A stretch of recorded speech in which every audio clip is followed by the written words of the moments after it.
Once, the United States was a haven to the public, that is, human beings of the public. And those human beings came together and formed a pact. This was called the Public Trust.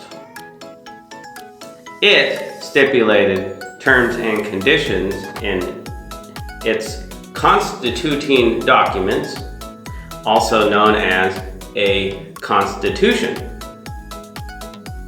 Now, each member of this public trust would pay a percentage into it, and this would be paid out of their estate assets.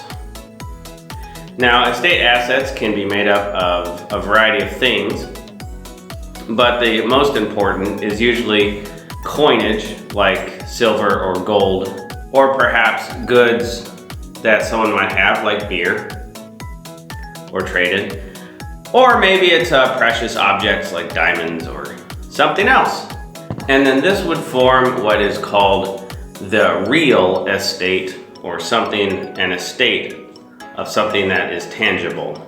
This, of course, is in contrast to titled assets such as banknotes or bonds. Now, this public trust would have the ability to pay for a military, which would carry out the interests of that trust. And this, of course, would be done by representatives of the public trust, and they would be able to form navies to protect the members of the trust and their interests overseas in other areas.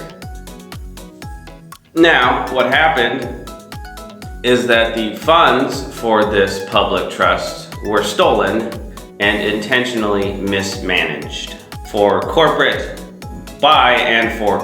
interests. Evidence of this can be found in Title 25, Section 160, Custody of Stocks or Bonds Held in Trust for Tribes.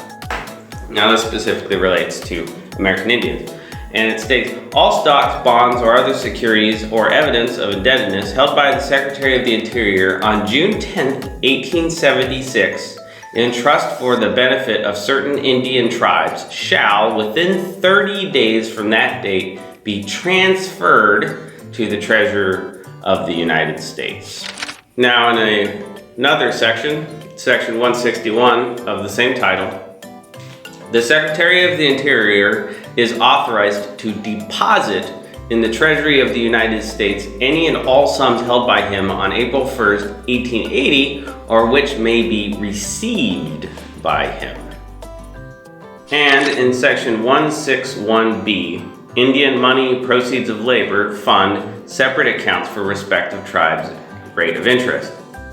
Quote, all tribal funds arising under Section 155 of this title on June 13, 1930, included in the fund Indian Money Proceeds of Labor, shall on and after July 1st, 1930, be carried on the books of the Treasury Department in separate accounts for the respective tribes.